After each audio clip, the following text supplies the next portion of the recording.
Sahabatku yang keren Habib Rizik Syihab, juga sayang sekali beliau menolak untuk hadir, katanya dengan alasan Rhoma Irama nggak netral gitu.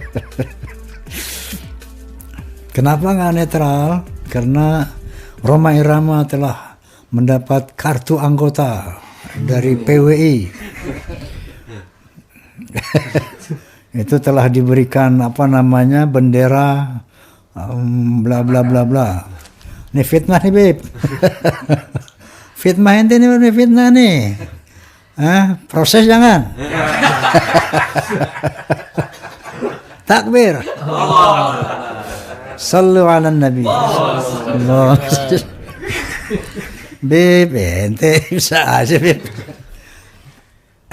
Itu namanya penyematan jas atau jaket ormas.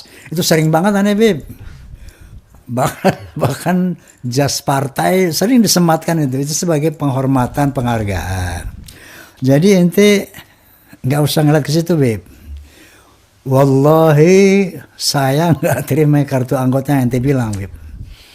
Nah, ente bohong nih. Tapi aneh maafin ente, Beb. Aneh cinta antum.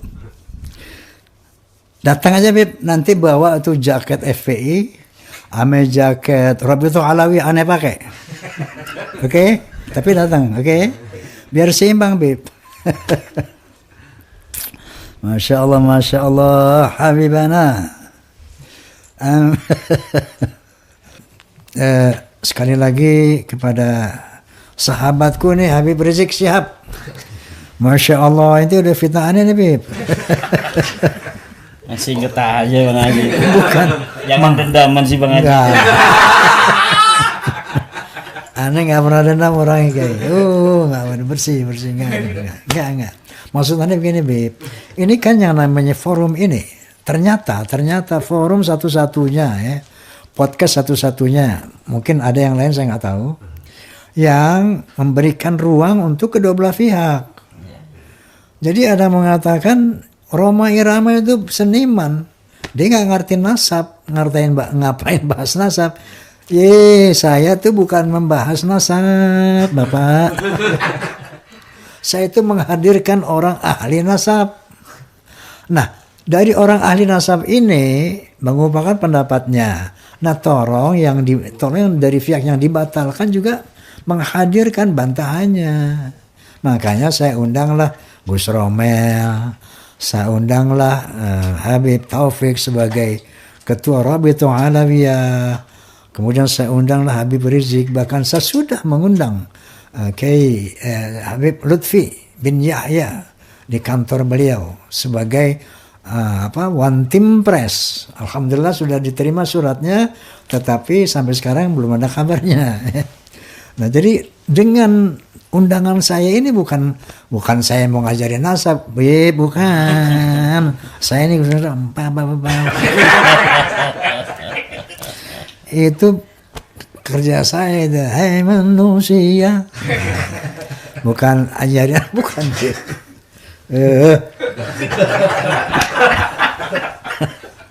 Dipelintir-pelintir begitu. Buat rumah. Jadi saya ini justru astagfirullahaladzim membuka ruang untuk yang pro dan yang kontra. Untuk apa? Untuk jelas kepada kita umat Islam dan bangsa Indonesia. Siapa ini Mbak Alwi ini? Kalau turunan Nabi, kita cintai habis. Kalau bukan, kita cintai juga. Tapi bukan sebagai surya. Begitu, Masya Allah, Habib-Habibku. Ya. Masya Allah, tabarakallah. Karena kalau ente kekeh, setelah ente tahu setelah ilmiah, ancamannya dari Allah ngeri, ya Allah. Ngeri, adzabun azim. Dari Nabi sallallahu alaihi wasallam yang ngeri juga, haram surga. Coba direnungkan ini.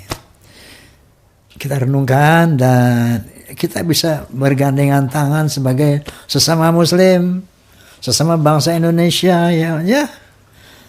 Itulah tujuan bisikan Rhoma, bincang asik bareng Rhoma. Oke, terima kasih. Oke, jadi saya tetap akan ngundang antum Habib Rizik. Tolong bawa jaket FPI karena saya bukan FPI.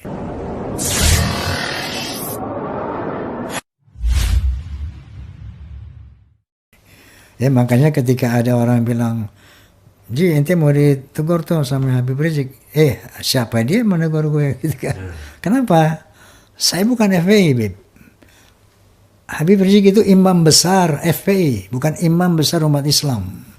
Makanya saya bisa ngomong gitu, ya. Tapi ente sahabat Habib.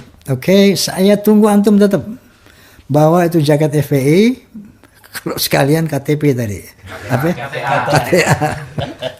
Kalau saya dilantik sama PWI, masa di sini dilantik, Bib? Diberikan sekolah di sini? Enggak lah. Kalau saya dilantik sebagai PWI, pasti ada acara khusus, Bib. Dia enggak. Pelantikan Rhoma Irama sebagai PWI. Begitu, Bib. Kemana sempetin jaket doang? Gitu.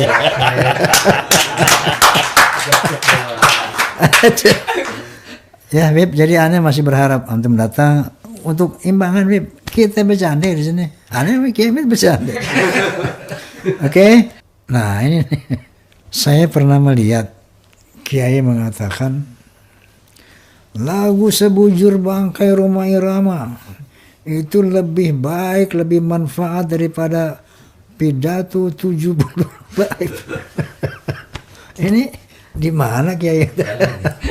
Emang gitu kenyataannya.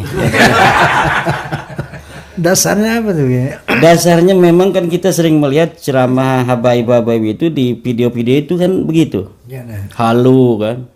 Katanya siapa aja di Tarim itu orang yang sudah kumisan jadi wali. Lah gunanya untuk masyarakat apa itu? Enggak ada.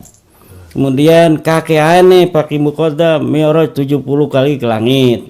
Enggak, apa bedanya untuk umat? Enggak ada. Kakek aneh bisa nurunin rantai emas dari langit. Apa manfaatnya buat kita? Kagak ada. Dan banyak itu masih kalau bisa diurut 70 tuh Bang Haji. Tapi kalau kita mendengarkan lagu badan pun tak berharga sesaat ditinggal nyawa, anak istri tercinta tak sudi lagi bersama. Secepatnya jasa dipindah. Insyaallah. Jadi terusin Bang Haji. Jadi maksudnya lagu Sebujur Bangkai lebih bermanfaat untuk didengarkan ketimbang 70 ceramah-ceramah Habib yang khurafat-khurafat itu yang tidak ada manfaat untuk umat Islam, kecuali hanya untuk mengunggulkan daripada klan-klan mereka. Apalagi ada sebuah ungkapan dari mereka bahwa satu Habib yang bodoh itu lebih utama daripada 70 kiai. Itu ucapan ketika dibawa di dalam meja ilmiah tidak terbukti. Buktinya satu Imaduddin Usman, 70 habaib belum ada yang bisa jawab tesisnya.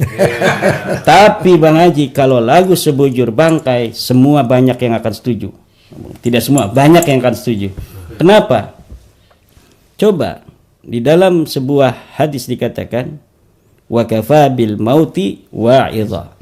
Cukup dengan kematian sebagai penceramah, sebagai penasehat.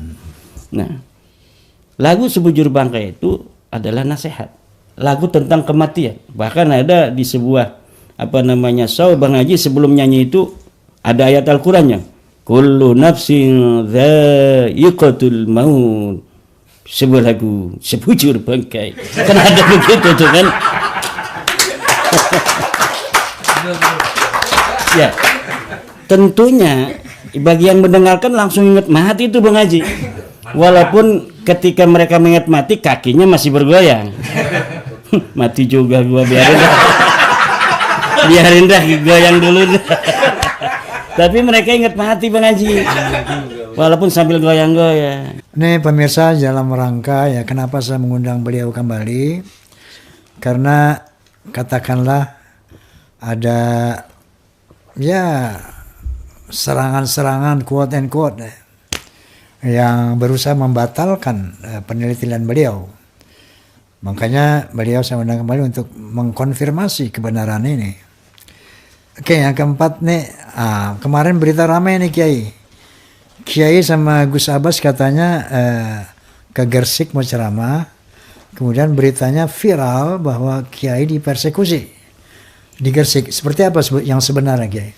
Ya, yang saya tahu, saya datang kan dari Saparidawa di Banyumas, Purbalingga, Cilacap. Terus setelah 3 hari saya ke Gresik. Yang nggak ada persekusi, yang ada itu saya dikawal sampai ke rumah tuan rumah, kemudian dikasih minuman, kopi pahit dan sebagainya, Bang Haji. Nggak ada persekusi itu. Nah, cuma tahunya itu ketika sudah acara ngelihat di YouTube, katanya ada di tempat yang agak jauh dari lokasi itu, ada orang-orang datang tuh mau kayak berdemo begitu, Bang Haji. Mau berdemo, kemudian dihalang oleh laskar, karena memang tuan rumah ini Panglima Laskar Jawa Timur. Jadi banyak laskarnya dia itu. Bisa dihalau katanya, kemudian didamaikan oleh dari Polda Jatim, kemudian dari Kapolres di daerah setempat gitu. Jadi saya tidak terlalu tahu persis di luar. Kalau di tempat itu mungkin 10.000 yang hadir, Bang Haji. Karena ini tuan rumahnya Sohibul Haja ini seorang panglima PWI di Jawa Timur, jadi lurah dulunya 2 kali, 2 periode, jadi tokoh masyarakat dan juga memiliki ambulan 8. Beliau ini namanya Gus Khairi. Ini punya ambulan 8, kasih nama masyarakat tuh yang mau pergi ke rumah sakit nggak usah bayar tuh. Dia yang nyiapin kendaraannya sejak zaman jadi lurah sampai saat ini, karena beliau juga pengusaha yang lumayan hebat usahanya. Nah, jadi saya tadi lihat di ini, Bang Haji, itu tentang laporan ke Gus Abbas. Jadi Gus Abbas dilaporkan dengan panitia ini Gus Khairi ke polisi. Ke polisi, katanya ke Polda Jatim ya. Itu kalau saya menyayangkan ya, namanya pengajian kan itu bagian merupakan dari ajaran agama. Sedangkan kita menjalankan ajaran agama itu dilindungi oleh undang-undang. Negara kita memiliki Pancasila sebagai dasar, kemudian bebas bagi seluruh warga negara untuk menjalankan agamanya sesuai dengan kepercayaannya. Nah, kepercayaannya itu termasuk dalam bagaimana mengekspresikan budaya-budaya yang bersinggungan dengan agama, seperti haul, itu kan acaranya haul. Nah, itu dilindungi oleh undang-undang. Dan jadi menurut saya apabila acara-acara pengajian itu sampai ada dilaporkan ke polisi dan sebagainya, itu presiden yang buruk untuk negara kita. Nanti akan ada sebuah presiden bahwa negara mengintervensi keyakinan umat beragama untuk menjalankan agamanya secara bebas gitu.